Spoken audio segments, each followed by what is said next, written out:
few years ago, I came up with an analogy for why neurodiversity exists, why autism, dyslexia, ADHD and all these other neurotypes exist within the human race.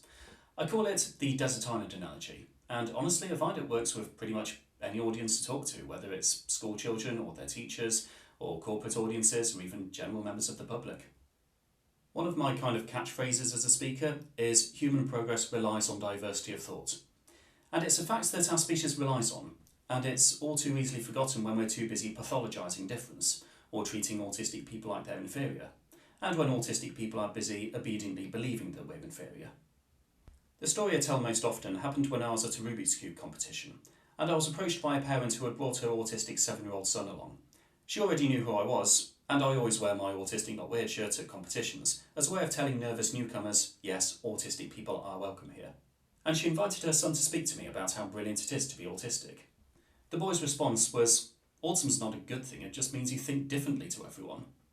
And, well, to be fair, I've heard worse summaries of autism before, but it was his exasperated tone of voice that really gave away to me just how he felt about being autistic.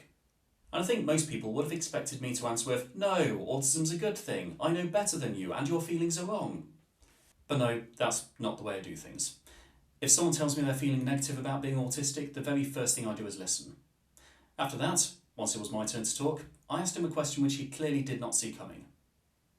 Do you know why autism exists? You see, that got his attention.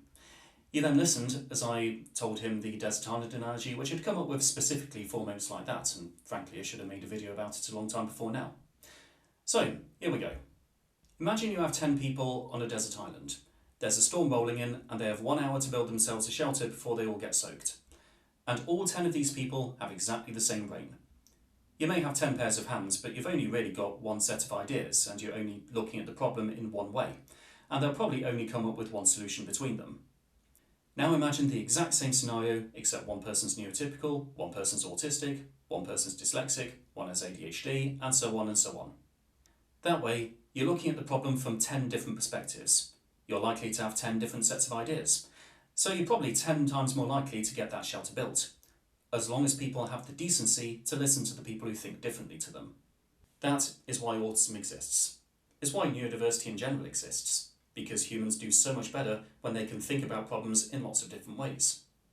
So if your school is not allowing autistic children to learn in ways that make sense to their specific brains, or if your workplace is not allowing autistic employees to use their own methods, then not only are you letting down those particular autistic individuals, you're literally stalling the advancement of the human race.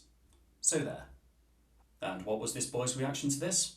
Well, other than his instant reaction, the look of, "Wow, I get it now," the next time I saw him at another cubing competition, his mum told me how much happier he had become in himself as an autistic child. So clearly it's an explanation that helps. That's it for this video, and I hope the desert island analogy helps you.